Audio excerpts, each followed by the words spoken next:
Amém, glória a Deus. Chegamos ao momento de ouvir a voz do Senhor, ouvir a palavra de Deus. Vamos abrir as nossas Bíblias em Mateus 6:33. É um versículo conhecido do povo de Deus. E Mateus 6:33 diz: Buscai, pois, em primeiro lugar o seu reino e a sua justiça, e todas estas coisas vos serão acrescentadas. Então guarda aí em primeiro lugar. Deus, Ele quer a primícia, em primeiro lugar. Amém? Vamos orar ao Senhor.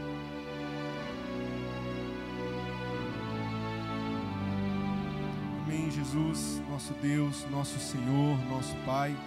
Nós entregamos a Ti agora, Deus, as nossas vidas, as nossas mentes, os nossos corações, Senhor, para que o Senhor venha falar através de nós, através dessa mensagem que vai ser ministrada aqui através deste altar, Deus. Que o Senhor venha estar quebrando agora todo o raciocínio, toda a lógica, todo o pensamento secular, Deus, que venha de alguma forma impedir que a fé do Senhor que está em nós se manifeste, Pai. E que através, Deus, desta palavra, nós possamos atingir um nível maior, um patamar maior, Deus, e que a nossa luz possa brilhar cada dia mais. Deus, assim nós oramos, Deus, e assim nós te pedimos, Pai. Amém. Obrigado. Então, Mateus 6:33, pode deixar o versículo no telão, por favor? Eu queria que vocês gravassem aí, olha, buscai, pois, em primeiro lugar. Então, buscar o reino de Deus em primeiro lugar. Então, o tema dessa mensagem de hoje são bases para a vida cristã. Então, a vida cristã, ela tem bases. E eu vou falar hoje sobre 3 princípios que são bases para que você viva uma vida cristã. E viver uma vida cristã, ela vai implicar consequências, resultados na sua vida. Algo vai acontecer. Vocês sabem que a árvore ela é conhecida pelos seus frutos. Então, se você olha um monte de árvore e não tem fruto, você vai pegar aquela árvore é o quê? É mangueira? É de abacate? Não, se você vê o fruto, você vai reconhecer. Então, o cristão também tem que ser assim.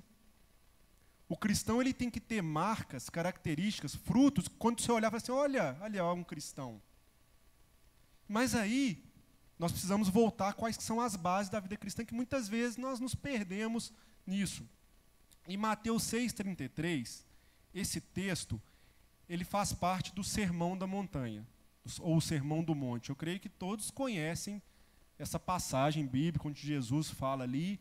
E o Sermão da Montanha, ele é um resumo dos princípios éticos e morais que direcionam a vida de um cristão. Então está ali em Mateus capítulo 5, capítulo 6 e capítulo 7. E hoje, Deus tem colocado isso no meu coração e eu quero transmitir aqui à igreja, que eles têm buscado de nós o quê? O primeiro lugar. E será que nós estamos colocando Deus como o primeiro lugar nas nossas vidas? Será que nós estamos trazendo as primícias para o Senhor? E nós vamos falar mais sobre isso. Mas voltando um pouco aí ao sermão, eu fiz até algumas anotações que como é rico esse texto, essa palavra. Por exemplo, no capítulo 5, fala sobre que nós sermos sal para a humanidade, luz para o mundo, ou seja, nós somos modelo e exemplo para que os outros vejam e Deus seja glorificado. Fala-se sobre que Jesus não veio para acabar com a lei de Moisés, mas ele veio para dar um sentido completo na lei. Hoje nós não precisamos viver essa lei. Então é uma coisa que nós precisamos também entender. A lei de Moisés, ela tem um propósito. Mas hoje nós não vivemos debaixo desse pacto mais, porque o pacto foi mudado. Mas Jesus ele trouxe um sentido completo àquilo ali. Então isso está no capítulo 5 de Mateus. Existem padrões éticos de conduta e moral que são imutáveis, que fala também aí no capítulo 5. Fala sobre falso testemunho, fala sobre ir para os tribunais com os irmãos, fala sobre acordo, fala sobre divórcio, fala sobre amar os inimigos, sobre vingança. E no capítulo 6 fala dos deveres religiosos que nós precisamos ter, da nossa discrição, que nós não precisamos levantar ali e orar para que todos vejam a fim de aparecer, que isso às vezes que quando for orar nós precisamos estar ali no nosso quarto, em secreto, e aquele nosso Pai que nos vê em secreto nos recompensará. Então são instruções valiosas. Fala sobre a generosidade em ajudar os necessitados, né? Fala que nem mesmo o seu amigo íntimo precisa saber quando você é generoso. Fala sobre a nossa oração em secreto, de que nós não devemos usar vãs repetições, né? E nos ensina a orar o Pai Nosso ali. Deus traz um modelo ali, Jesus. Fala das riquezas nos céus versus as riquezas na terra, que nós não devemos acumular riquezas nessa terra. E se a gente for parar para pensar, o que a gente mais está preocupado hoje é acumular riqueza na terra. Né? Misericórdia, né? que eu sei que isso acontece. Por quê? Porque o mundo ele vai nos abafando. Mas o mais importante, o primeiro, é o reino. Não são essas coisas, mas a gente se deixa levar. Se deixa levar. Às vezes você tem ali, né, alguma coisa e você fica tão apegado àquela coisa material, aquele emprego, aquele salário, que aquilo te trava. Não, eu não posso perder isso. Eu não vou à igreja porque se eu faltar no meu trabalho e não sei o quê, e se atrapalha todo. Enfim, nós vamos, né, o Espírito vai nos falar sobre isso, eu creio. Fala sobre as ansiedades pelas coisas da terra. Nós não precisamos ficar ansiosos, né, pelo que nós temos de comer ou de vestir. Fala sobre priorizar o reino, que é 6:33, que nós lemos. Depois, no capítulo 7, fala também sobre julgamentos e medidas, que à medida que nós julgarmos, nós seremos julgados. Fala sobre hipocrisia. Fala uma coisa interessante, que é sobre dar pérolas aos porcos. Às vezes, nós entregamos coisas valiosas para as pessoas que não vão valorizar aquilo. E a palavra traz instrução sobre isso. Às vezes, nós nem pensamos sobre isso. Fala também sobre fazer aos outros o que queremos que façam a nós mesmos. Olha quantas coisas tem aí no Sermão da Montanha. Se você quer que alguém te faça uma coisa, faça a ele primeiro. São bases da vida cristã. Fala também sobre entrar pela porta estreita, né, porque tem a porta mais larga, mas fala que a porta estreita tem uma diferença. O que é isso, por exemplo? Eu não vou me aprofundar muito, porque não é esse o tema que nós vamos estudar hoje, mas, às vezes, quando as coisas estão muito fáceis, é aquela porta aberta para atravessar, você vai passar ali, mas quando a porta é estreita, você vai se superar, você vai crescer, você vai avançar, você vai lutar e vai vencer. Eu estava assistindo essa semana, eu até comentei com o Agostinho, meu sogro, sobre um programa que chama O Mundo Visto de Cima. E aí estava falando sobre Singapura. E assim, eu nunca parei para detalhar sobre Singapura e tudo mais. E eu fiquei vendo ali, quando você olha a filmagem de Singapura, é um lugar altamente moderno, com construções, assim, parece Dubai, aqueles negócios gigantescos. Aí você vai olhar lá, é tipo uma ilha, um lugar que tem enchente e chove pra caramba. E aí eles construíram vários dutos para estar recolhendo essa água e fizeram reservatórios, porque lá o relevo não favorece. Lá tem muita água salgada e não tem como fazer construções. Eles têm uma tecnologia de aterramento que é uma das mais modernas do mundo. Os caras colocam terra sobre a água e constroem um arranha-céu. Aí isso é entrar pela porta estreita, muitas vezes. Né? Às vezes o nosso país, o Brasil, gigante, tem de tudo aí, não temos furacão, não temos terremotos, não temos um clima muito adverso, aqui nem é muito quente, nem é muito frio. Né? Tudo que você planta, e que água em abundância, hidroelétricas e tudo mais, e cadê? Um povo pequeno, num lugar totalmente adverso, está muito mais evoluído que às vezes que a gente. Então é um ensinamento valioso que está aqui na palavra. Eu fiquei fazendo essa associação.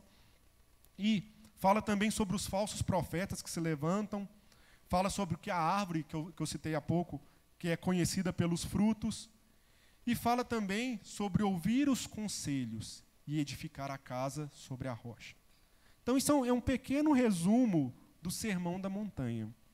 E eu fiquei pensando sobre isso e refletindo, e Deus trouxe ao meu coração que existem alguns princípios que nós precisamos seguir para que nós sejamos abençoados, para que as bênçãos de Deus se manifestem nas nossas vidas. Porque abençoados nós já sabemos que nós somos. Amém? Quem aqui é abençoado, diga amém. Amém. Você é abençoado com todas as sortes de bênção. na região espiritual, celestial. Mas muitas vezes essa bênção não está manifesta na sua vida. É a mesma coisa quando você recebe um cheque, um valor muito alto, e você está com ele na sua mão. Mas você ainda não depositou, não sacou esse cheque. Pode ser que quando você for sacar, não tenha fundo, né? Não vai sair dinheiro dali. Mas você tem ali. É como se fosse isso. A bênção é sua. Só que quem assinou esse cheque, amados, foi Jesus. Então a garantia é total. Só que você precisa fazer o saque ou o depósito, enfim. Então você precisa tomar posse disso. Então as bênçãos de Deus também são assim. Nós precisamos ter atitudes, comportamentos, fazer coisas que essas bênçãos vão se manifestar nas nossas vidas. Então, eu vou falar hoje sobre 3 princípios. Antes de chegar nesses princípios, Deus me levou a refletir muito sobre a vida de um povo. Um povo que ele é muito próspero, que são os judeus. E eu trouxe algumas estatísticas aqui para a gente poder refletir sobre a vida dos judeus.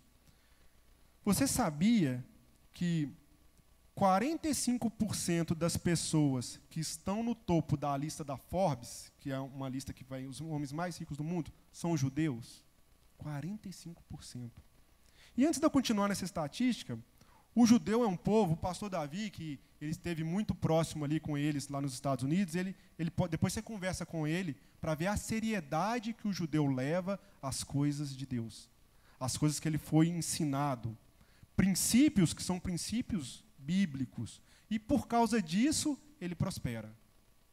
Ou você acha que ele prospera porque ele é um povo de Deus? Também é. Mas nós também somos enxertados na videira, da mesma forma. E por que nós não estamos vivendo na mesma dimensão desses 45% que estão no topo da lista? Por que será? Porque nós não fomos inculcados em certos princípios e nós não praticamos eles muitas vezes. Isso é um dos principais motivos. Então eu quero trazer para a igreja, para os irmãos, esses princípios para que nós possamos praticá-los cada vez mais. Então olha só, 52%, eu não sei, assim, eu não investiguei a fundo a veracidade dessas estatísticas, se elas já mudaram. Enfim, mas não deve ter mudado muito.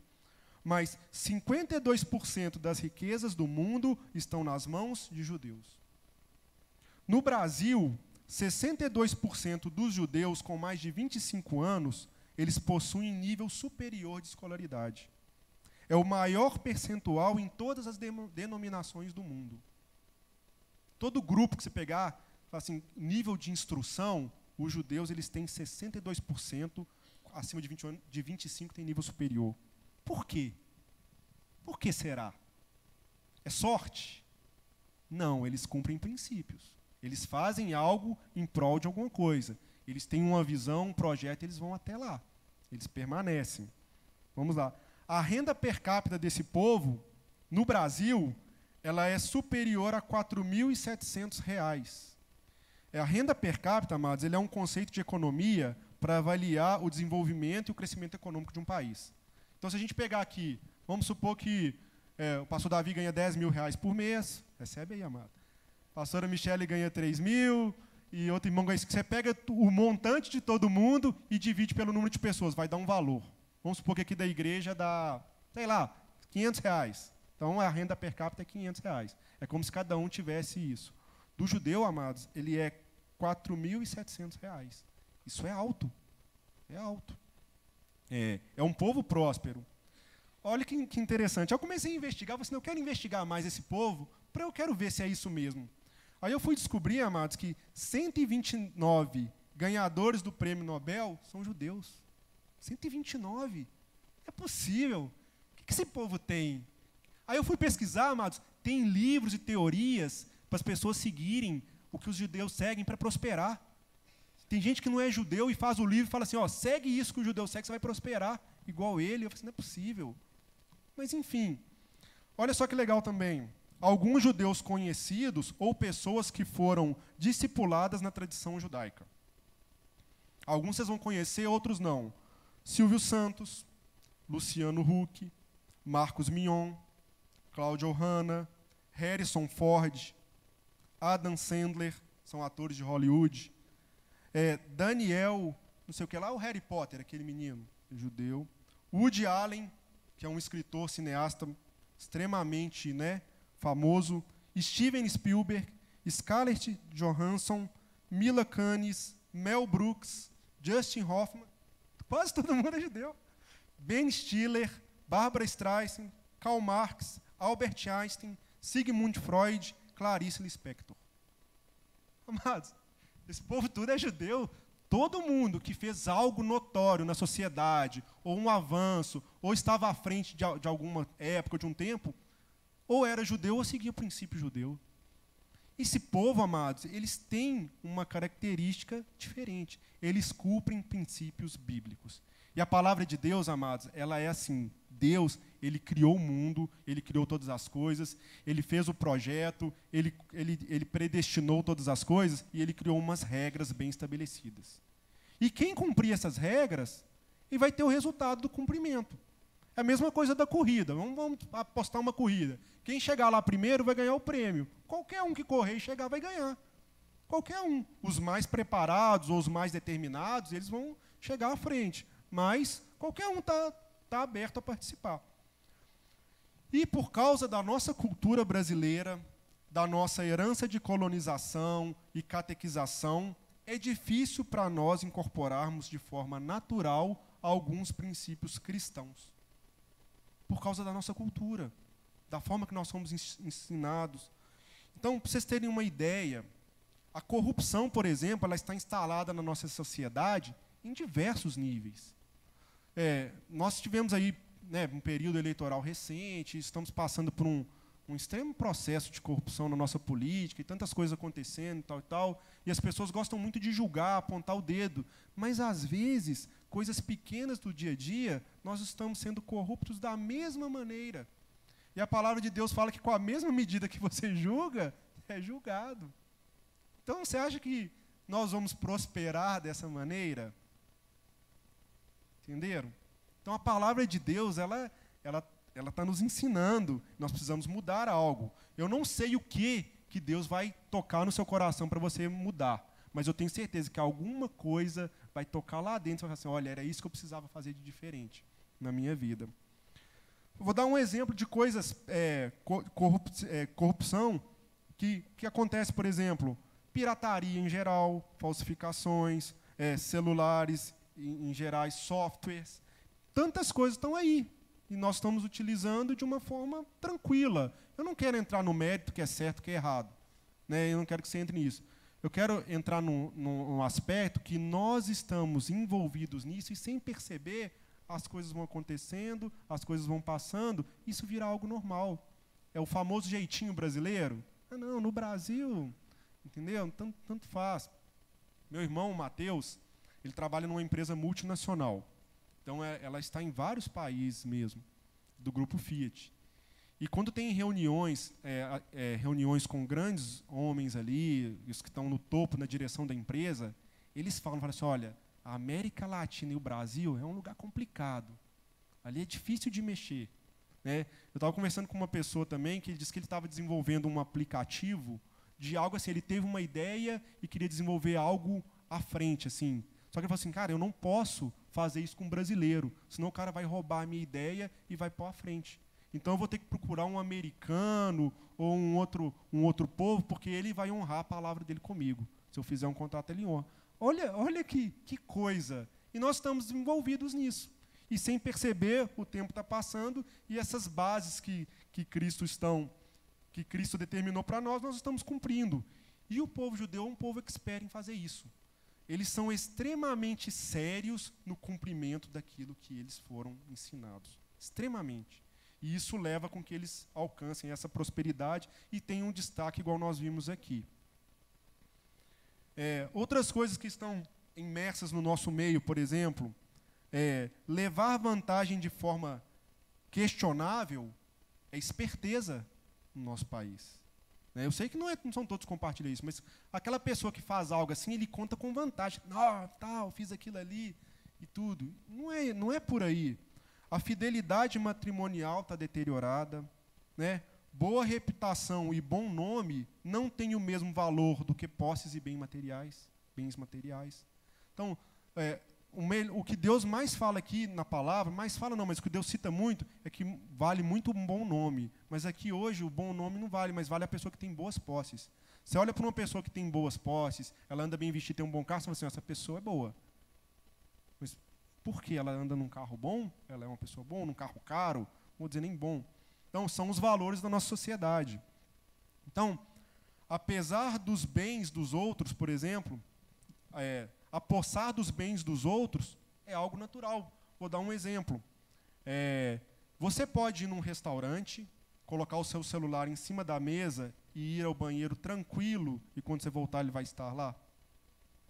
Tem outros lugares do mundo que isso é possível? Sim. Então, olha a cultura que nós vivemos. As pessoas que fazem isso é um furto, né? Ela não tem uma preocupação com isso, ela não foi ensinada. Ela não tem um ensinamento cristão bíblico, ela simplesmente faz. E ela vende aquilo ali e às vezes você mesmo compra. Uma fonte duvidosa.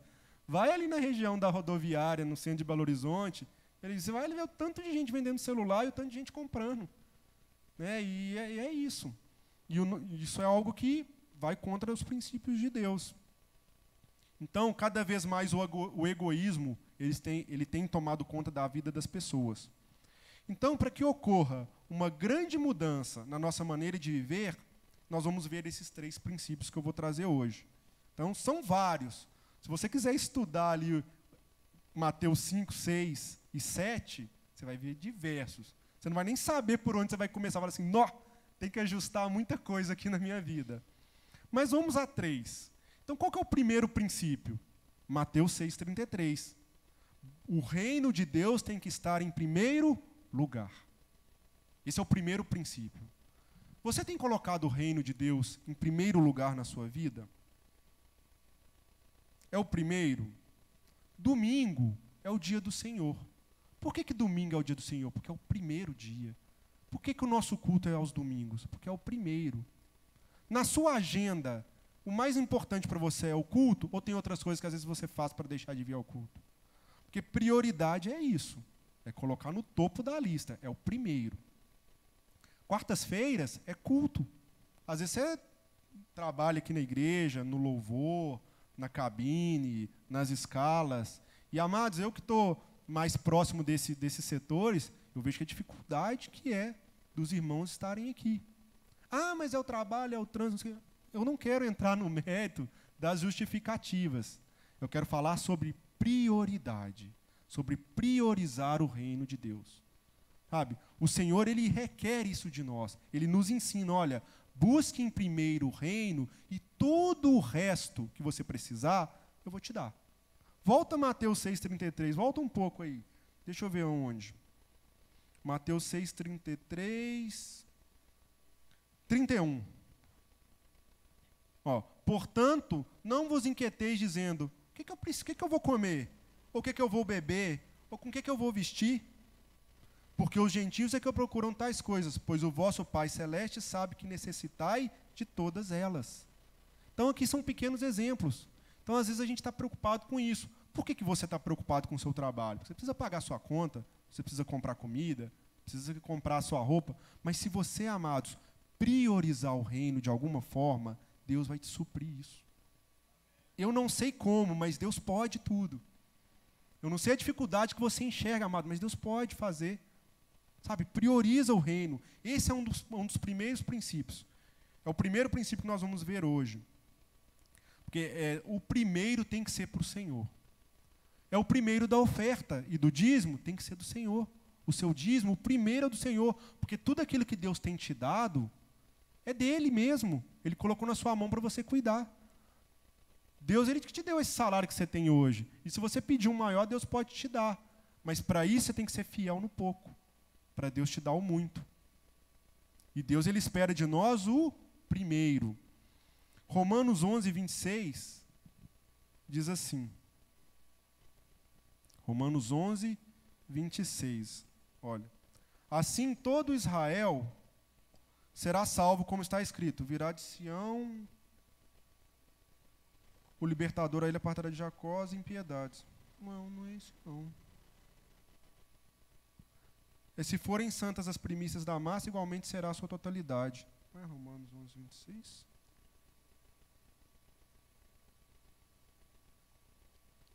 Os irmãos me ajudem. Diz assim, e se forem santas as primícias da massa, igualmente será na tua totalidade. Eu anotei esse versículo errado.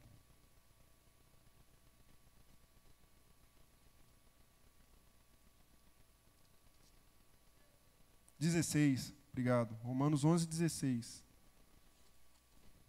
Um 2 a mais aí, né? Olha lá, ó. E se forem santas as primícias da massa, igualmente será a sua totalidade. E se for santa a raiz, também os ramos serão santos.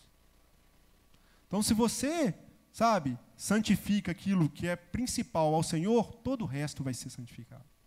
Todo o resto vai ser abençoado, vamos dizer assim. E aí, eu quero trazer duas palavras para que você possa refletir. É opção ou é prioridade? Opção é aquilo que eu escolho quando eu quero. Prioridade é aquilo que eu quero quando eu escolho. Eu vou repetir, pode pensar um pouco. Aquilo que eu escolho quando eu quero, eu estou fazendo uma opção. Agora, aquilo que eu quero quando eu escolho, eu estou priorizando. A quarta-feira, eu estava conversando isso com o diácono Hugo, ele falou assim, olha, eu coloquei na minha vida que quartas-feiras eu estarei na igreja. É a minha prioridade. Se alguém marcar uma reunião comigo, eu vou falar assim, na quarta eu não posso. Porque prioridade é aquilo que eu quero quando eu escolho. Eu estou na escala aqui no domingo de manhã. Vamos lá para o sítio, passear, não sei o quê. Tá, mas eu não posso nesse domingo porque eu estou na escala. Prioridade é aquilo que eu quero quando eu escolho. Agora, opção é aquilo que eu escolho quando eu quero. Então, nós precisamos rever se nós estamos realmente priorizando o reino ou estamos apenas dando justificativas para as nossas escolhas, para as nossas opções. E aí eu estou falando sobre esses aspectos aqui da igreja, do serviço, mas isso envolve várias outras coisas. Né? Envolve verdade, envolve dizimar, semear, envolve amor, amar ao próximo, fazer uma atitude de generosidade. Então, quando você acorda, o que primeiro ocupa sua mente? Quem primeiro ocupa sua mente? Quando você precisa tomar uma decisão difícil na sua vida, qual é a primeira coisa que você faz? Quando um mendigo encosta no seu carro para pedir ajuda, qual é o primeiro pensamento que vem à sua mente? Quando alguém te fere, qual é a sua primeira reação? E quando você recebe o seu salário, qual é a primeira coisa que você faz com ele? E domingo, o primeiro dia da semana, qual é a coisa mais importante desse dia, dessa agenda? Onde as outras coisas se encaixarão? Então, essas perguntas, elas vão nos ajudar a identificar o que tem sido primícia na nossa vida e o que precisa ser primícia. O que tem sido prioridade e o que tem sido opção. Amém? Então, o primeiro ponto... Os irmãos estão meio calados, eu estou achando que a palavra está agindo, né? Amém, porque ela corta para mim também, tá, amados? Isso aqui, quando Deus foi me falando isso, eu falei assim, meu Deus, tem tanta coisa que eu preciso mudar e que às vezes a gente está passando e não percebe. Mas glória a Deus, amados, não se desanime, porque Deus ele é fiel. Deus ele é o nosso Pai que nos ama e que nos pega pela mão e nos conduz. Então agora Deus está assim, filho, não faz isso, vem para cá, eu quero te dar tanta coisa. Viu esse povo aqui, esses judeus, que ganharam 129 prêmios Nobel, não sei se é assim que fala, que 45% delas estão no topo da lista das Forbes, que 52% das riquezas do mundo estão nas mãos, é assim que eu quero fazer com você também. Então, por isso que eu estou te ensinando que você precisa mudar algumas coisas. Às vezes, não foi sua culpa, porque você foi imerso num ambiente totalmente contrário. Mas Deus está te mostrando, não, filho, não é assim não, tem um outro caminho melhor. Amém. Deus é amor, né? Deus ele é o nosso Pai que nos ama. Graças a Deus por isso. Então, esse é o primeiro ponto, eu tenho que ficar esperto no relógio. Deus tem que estar no primeiro lugar, é a primícia, é buscar em primeiro lugar o reino de Deus. E o segundo ponto, O segundo ponto é: seja comprometido com a excelência. Você precisa fazer com excelência tudo aquilo que você faz. Tudo. Que seja limpar o chão. Eu sou a pessoa que limpa o chão. Não é um serviço, né, desprezível, mas também não é um serviço nobre. É um serviço trabalhoso, árduo. Né? Então, uma pessoa que, às vezes, ela pensa assim, poxa, não é tão nobre fazer isso, por que eu vou fazer bem? Fazer de qualquer jeito, passo o pano aqui, tal e tal. Nós precisamos fazer tudo com excelência. Isso é um princípio cristão que nos leva a ser grandes. E eu vou contar uma história para vocês. Uma história que está no livro de Ruth. Eu creio que muitos aqui conhecem a história de Ruth e Noemi. Então vamos até Ruth, no capítulo 1, no versículo de 1 a 6. A consequência de você ser uma pessoa que faz tudo com excelência. Nós vamos do 1 ao 6. Nos dias em que julgavam os juízes, houve fome na terra. E um homem de Belém de Judá saiu a habitar na terra de Moabe, com a sua mulher e seus 2 filhos. Ou seja, um homem havia fome ali, e ele saiu da sua casa e foi para um lugar estranho, que era Moabe. Este homem se chamava Elimeleque, sua mulher Noemi. Os filhos se chamavam Malom e Quilom, efrateus, de Belém de Judá. E vieram à terra de Moabe e ficaram por ali. Versículo 3. Morreu Elimeleque, marido de Noemi, e ficou ela com seus 2 filhos. Ou seja, Noemi ficou viúva com seus filhos naquela terra de Moabe. E você sabe que por certo tempo, Moabe era um povo inimigo do povo de Israel. Era um povo que Deus falou assim, olha, não tenham pacto com esse povo, não casem com as mulheres de Moabe, não tenham aliança com esse povo. E por causa da fome, esse homem de Deus, Judá, teve que morar ali, Elimeleque, e ele morreu ali. E aí ficou ali os teus filhos e a tua esposa. E os quais casaram com mulheres moabitas. Era o nome de uma órfã e o nome da outra Ruth. Elas eram moabitas. E o nome da outra Ruth. E ficaram ali quase 10 anos. Morreram também ambos, Malom e Quilion. Quilion, né? Eu falei Quilom, é Quilion. Ficando assim a mulher desamparada de seus 2 filhos e de seu marido. Que tragédia, né? Ela perdeu o marido e perdeu os filhos. Ficou só com as noras.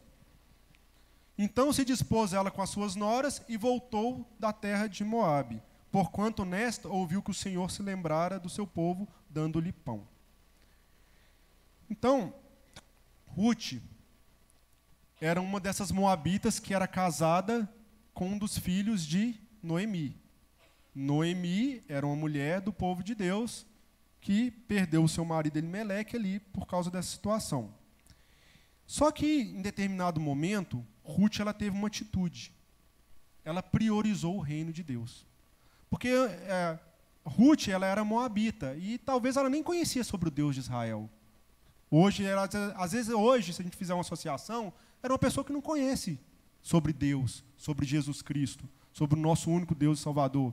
Mas ela teve uma atitude. Então, em Ruth, no capítulo 1 ainda, só que no versículo 15, fala assim, 15 e 16. Disse Noemi, eis que a tua cunhada voltou ao seu povo e aos seus deuses. Ou seja, quando Noemi percebeu ali que seus filhos tinham morrido e ela estava com ela falou assim, olha, vai para a sua terra, vai seguir a sua vida, você não precisa ficar mais comigo, você está liberada. E aí, eis que a tua cunhada voltou. Também tu volta após... Não, volta lá no 15. Também tu volta após tua cunhada. Noemi dizendo para Ruth, né? E aí disse assim, disse porém Ruth, não me enches para que te deixe e me obrigue a não te seguir-te, porque aonde quer que eu fores, irei eu. Onde quer que pousares, ali pousarei eu. O teu povo é o meu povo e o teu Deus é o meu Deus. Ou seja, a partir daquele momento, ela priorizou quem? O Deus de Israel. Ele falou assim, olha, a partir de hoje, eu esqueço que eu sou moabita. O teu povo é o meu povo e o teu Deus é o meu Deus. Então, ela priorizou o reino, que é um dos princípios que nós vimos aqui atrás. Mas eu estou já no segundo, que é fazer as coisas com excelência. E naquela época era permitido por lei que as mulheres, quando estavam, as pessoas pobres necessitadas, elas podiam colher os restos da colheita, somente aquilo que caía no pão. Então, Ruth e Noemi, elas estavam num lugar, e Ruth, ela estava viúva e não tinha recursos. Ela mendigava. E ali onde é que ela recolhia? O que era permitido por lei naquela época? Que onde os homens que colhem ali os ceifeiros, o trigo e as coisas, o que sobrasse do cesto e ficasse pelo chão, ela podia recolher. Ou seja, ela estava numa condição de não ter nada, era uma pessoa que estava totalmente desfavorecida, ela era moabita, ou seja, ela não era nenhum, vamos dizer assim, não era como nós temos esse conhecimento maravilhoso da palavra de Deus, e ela estava passando por uma situação de extrema vergonha e humilhação, porque ela não é, o problema de Ruth não era que ela não podia pagar a conta de água, a conta de luz, ou não tinha dinheiro para pôr gasolina no carro, ou não tinha dinheiro para ir ao shopping comer um sanduíche. Não, ela tinha que esperar as pessoas comerem e aquilo que sobrasse ela tinha que pegar para comer. Traduzindo a história de Ruth era essa. Então aquilo que caía do cesto, ela podia pegar. E aí ela catando aquilo ali, ela chegou num local que era uma terra perto de um homem que era Boaz. Os irmãos quem conhece a história vai saber do que eu estou falando. E, amados, quando eu fui vendo essa história dessa forma, eu pensei assim, meu Deus, como que a palavra de Deus... Eu conheço essa história, mas eu nunca tinha enxergado por essa ótica. Né? E em Ruth 2, no versículo 1 e 7, vamos lá, vamos entender mais sobre essa história dessa mulher. Diz assim, olha, tinha Noemi um parente de seu marido, senhor de muitos bens, ou seja, era um homem muito rico e poderoso, da família de Elimeleque, o qual se chamava Boaz. Boaz era um homem rico e poderoso, dono de muitas terras. Continua o versículo. Ruth, a moabita, disse a Noemi, deixa-me ir ao campo e apanharei espigas atrás daquele que me favorecer. E ela lhe disse, vai, minha filha. Ou seja, de acordo com a lei da época, ela falou assim, olha, eu vou ali para o campo, nós estamos passando fome, não temos nada, e eu vou colher o que sobrar ali para alimentar a mim e a você também. E ela se foi. Chegou ao campo e apanhava após os segadores. Por casualidade, entrou na parte que pertencia a Boaz, o qual era da família de Elimeleque. Eis que Boaz veio de Belém e disse aos seus segadores, o Senhor seja convosco. Responderam-lhe eles, o Senhor te abençoe. Depois perguntou Boaz ao servo encarregado dos segadores, de quem é esta moça?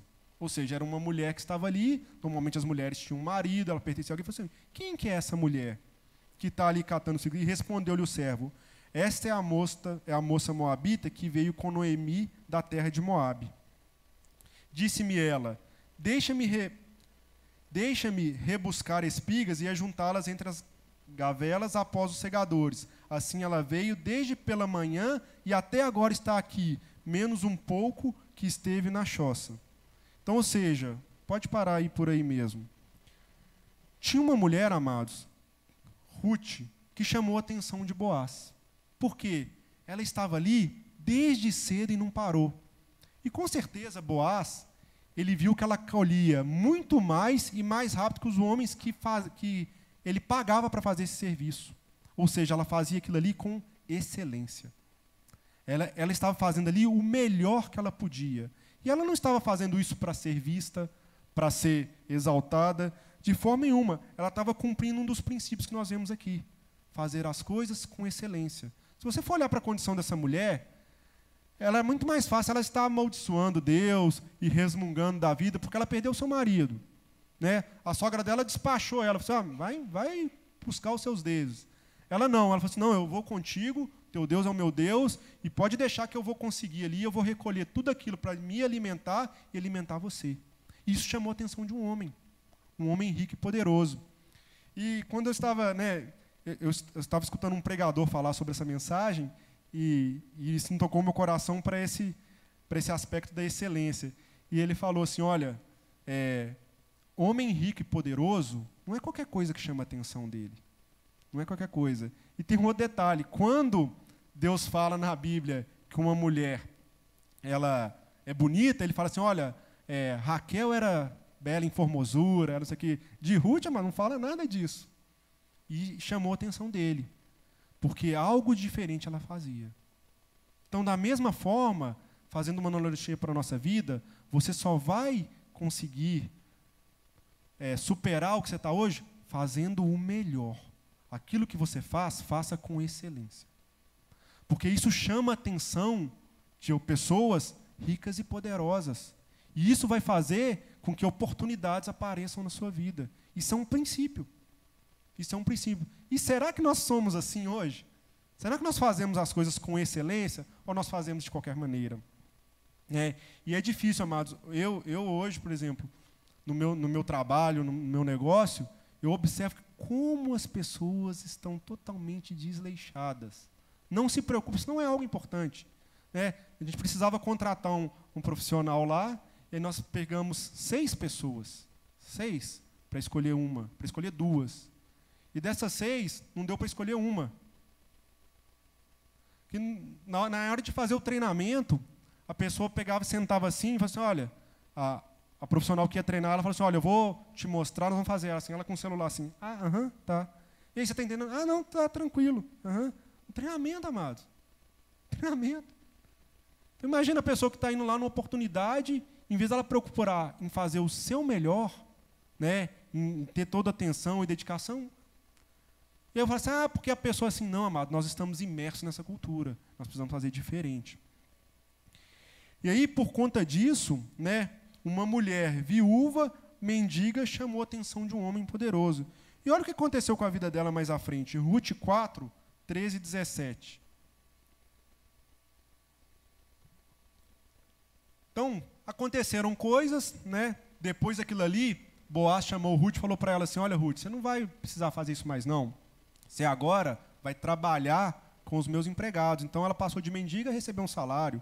Ainda falou assim, olha, e outra, você é viúva, eu já dei ordem para os meus funcionários aqui que ninguém pode te tocar. Ainda deu proteção para ela. Falou assim, olha, e se você tiver sede, vai ali que eles vão te servir. Depois vocês vão ler a história, vocês vão ver esses detalhes. Mas aí diz assim no versículo 13 do capítulo 4. Assim tomou Boaz a Ruth, e ela passou a ser sua mulher.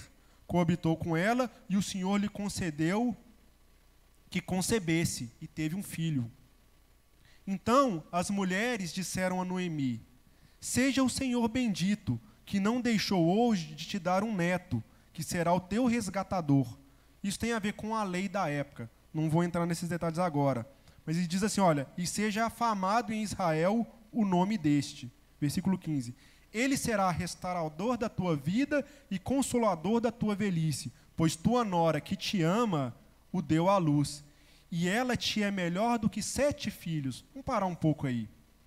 Então, olha só. O fato de Ruth fazer o melhor, fazer com excelência, ela salvou a vida dela, ela prosperou, ela abençoou a sogra, porque as mulheres disseram para Noemi assim, olha, essa sua nora é melhor do que 7 filhos, que ela tinha 2 e perdeu. E foi o resgatador dela. E continuando, diz assim, versículo 16, Noemi tomou o menino e pôs no regaço, e entrou a cuidar dele. E 17, as vizinhas lhe deram um nome, dizendo, a Noemi nasceu-lhe um filho, e ele chamará Obed, e este é o pai de Jessé, pai de Davi. E daí veio Jesus. Então, quando uma pessoa ela se dispõe, ela era serva de Deus, Ruth, não, ela era moabita. Mas ela decidiu fazer o melhor. E ela priorizou a Deus. Falou assim, olha, agora o seu Deus é o meu Deus. E tudo que eu fizer eu vou fazer o melhor. E por causa disso ela salvou ela mesma, ela salvou a sua sogra e ela salvou até todos nós. Vamos dizer assim, porque Jesus veio a partir dele. Toda uma geração. Então, não importa o que você faz na sua vida, seja o melhor. Faça o melhor. Esse é o segundo princípio que eu queria trazer hoje para os amados. Em Provérbios 22, 29, fala assim, Provérbios 22, 29. Vês a um homem perito na sua obra, perante rei será posto, e não perante a plebe. E eu li esse versículo várias vezes, amados, eu não entendia bem. Aí quando a gente vê uma história dessa, eu falo assim, tá vendo como que são as coisas de Deus? Às vezes é um versículo. É um versículo. E tem tanta coisa que a gente precisa seguir, e às vezes a gente nem lê a Bíblia durante um dia inteiro. Nem lê a palavra. Sabe? Eu tenho assim, pela minha rotina é difícil, mas eu estou em um propósito. A partir de tem umas 2 semanas, todos os dias eu escuto uma mensagem. Eu escuto a mensagem do apóstolo, outro dia eu escuto de um outro pregador, outro dia eu escuto de outro, e eu vou escutando ali. 40 minutos, 45, eu estou escutando uma mensagem. Tem 2 semanas que eu estou fazendo isso. Vocês não têm ideia o que isso tem mudado na minha vida. Amado, se o irmão me dá uma fechada no trânsito, pode fechar. Não, pode passar, passa aí. Pergunta a minha esposa, eu não era assim não. Teve um dia eu quase bati no cara, entrando no Big Shop, Itaú Power Shops, tem muito tempo. Porque assim, eu ficava extremamente irritado, assim, nossa, essas pessoas não têm respeito, e aquilo ali me gerava um negócio hoje, amados. Por quê? Porque sabe o que Deus fala? Se alguém te fere, oferece a outra face. E às vezes eu estava muito distante disso. Por isso que eu disse no começo, às vezes eu não sei o que Deus está te falando aí, mas a algum ponto Deus está te incomodando. Eu falo, olha, isso eu preciso mudar. Às vezes você vai perceber que é muita coisa, mas aí você vai prioriza ali, faz uma escala. Né? Se for muita coisa, preocupa não, que Deus é contigo e vai te ajudar. Mas eu tenho certeza que quando nós começarmos a cumprir os princípios, coisas vão acontecer na nossa vida. Coisas vão acontecer. E a terceira e última coisa, o terceiro e último princípio, ele está relacionado à boa administração e generosidade. Nós precisamos ser pessoas que administram bem as coisas e que são generosas. Boa administração e generosidade conduzem à prosperidade. Mas tem que ser os dois. E, numa dessas mensagens que eu estava escutando, o apóstolo Miguel Ângelo que trouxe sobre esse tema. E ele até usou uma analogia o seguinte, é como manter um homem de pé. Uma perna é a boa administração, a outra perna é a generosidade. Se você não tiver uma das duas, você vai estar manco, você vai estar deficiente. Mas para você prosperar e caminhar, você precisa das duas. E existem, amados, quando a gente fala disso, o que vem logo à nossa mente? Dinheiro, recursos, né? Generosidade, boa administração é dinheiro. Mas não, existem diversas formas de praticar generosidade. Você pode ser generoso ao partilhar ensinamentos, a oferecer coisas materiais, a dar proteção, consolo, a dar atenção. Você pode... Quantas pessoas, amados, precisam de atenção? Quantas pessoas vêm para cá com tanta situação e às vezes ela quer só desabafar e às vezes ninguém quer escutar, vai embora, correndo. Será que nós estamos sendo generosos na atenção, na coragem, na dedicar amor? Será que estamos sendo generosos no nosso tempo? Você tem sido, porque eu falei sobre priorizar o reino de Deus. Priorizar uma coisa e ser generoso no tempo com as coisas de Deus. Nós estamos sendo generosos no apoio, no auxílio e, é claro, também generosos em ajudar com o nosso dinheiro, com os nossos recursos. É o próximo versículo. Então o Espírito está... Provérbios 11, 24 e 25. Amém, glória a Deus. O pastor Davi pegou aqui o meu esboço e leu. Amém. Quem dá liberalmente, ainda se lhe acrescenta mais e mais. Ao que retém mais do que é justo, ser-lhe-á em pura perda. 25. A alma generosa prosperará, e quem dá a beber será descedentado. Glória a Deus. Então, amados, olha, precisa ser generoso e administrar bem. Sabe por quê? Vamos falar do aspecto financeiro. Para que Deus vai dar muito recurso para uma pessoa que é muito generosa se ela não sabe administrar e vai perder tudo? Para quê? Qual que é o sentido disso? E para que Deus vai dar muita coisa para uma pessoa para ela desfrutar só para ela mesma e ela não ser generosa? Para que Deus faria isso, amados? Qual que é a bênção disso? A nossa bênção é para ser abençoadores, para abençoar as outras pessoas. Então, todas as pessoas prósperas, elas são pessoas generosas. Vai investigar. Olha para uma pessoa próspera. Ela administra bem as suas coisas e ela é generosa. Só que às vezes você não vai descobrir a generosidade, porque generosidade é algo que você não precisa ficar falando. Você não precisa. É como, né, eu falei, nos judeus ele tem uns princípios desses. Olha, tem 3 níveis de generosidade para eles. Né? Uma que você ajuda e a pessoa fica sabendo, outra que você ajuda sem a pessoa saber, e outra que ninguém fica sabendo e você ajudou. Esse é o nível mais excelente. Então, a generosidade, às vezes o seu amigo mais íntimo não precisa, lá, o fulano está precisando, lá eu tive que ajudar, né, e tal. Isso não é algo para a gente vangloriar, mas é uma atitude que nos traz prosperidade. Não é errado também, amados, desfrutar daquilo que Deus te dá, contanto que o seu coração seja generoso.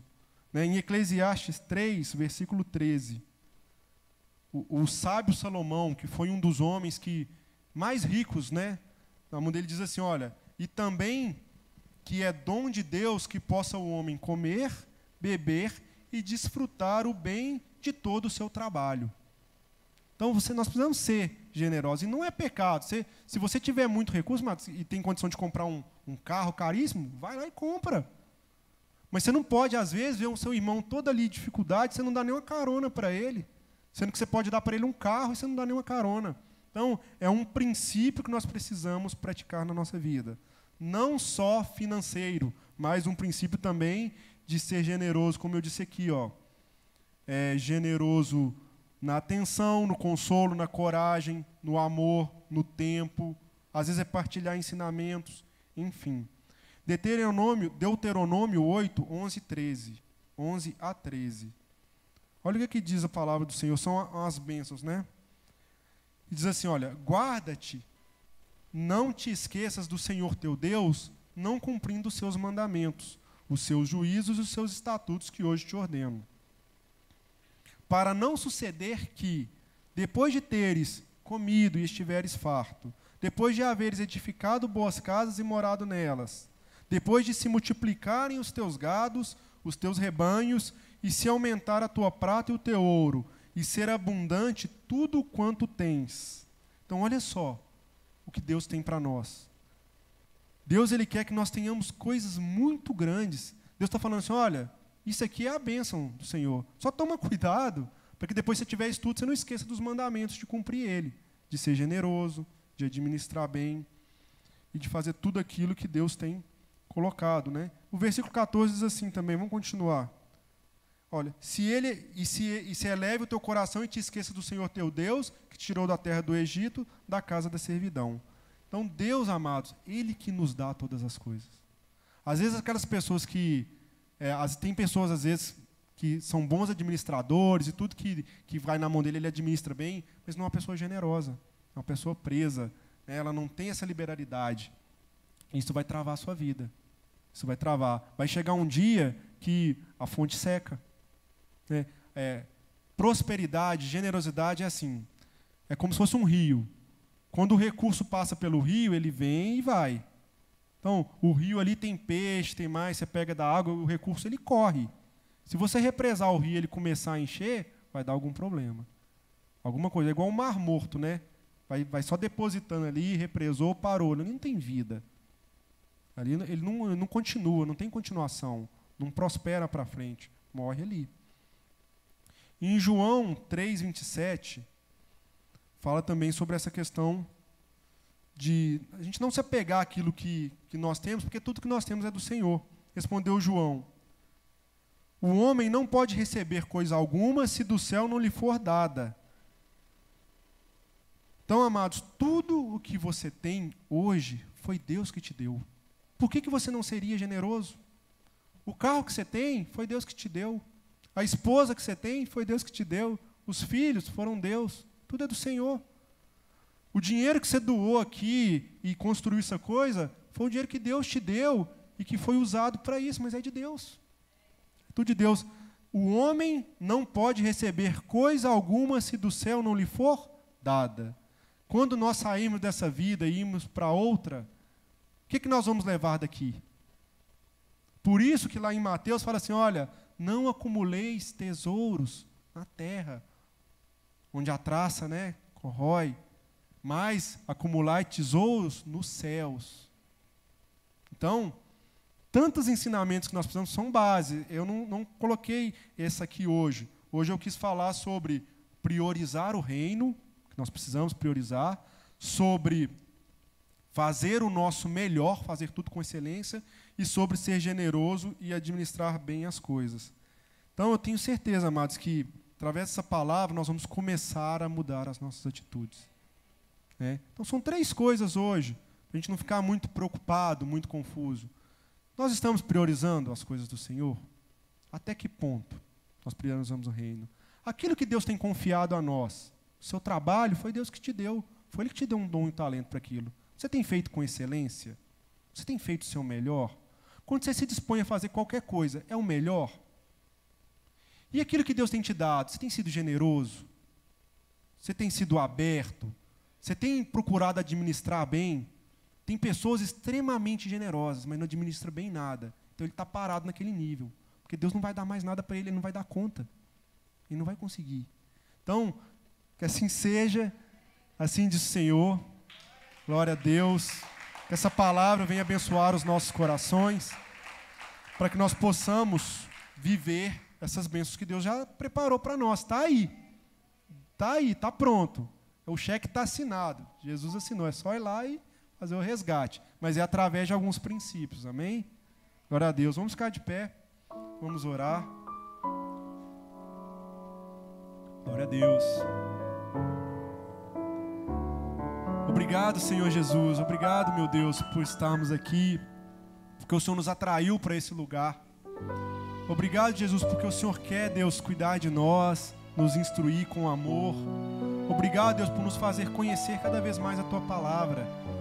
Que, Deus, que no nosso dia a dia, Deus, nós estejamos cada vez mais priorizando, Deus, as Tuas coisas, o Teu reino, Deus.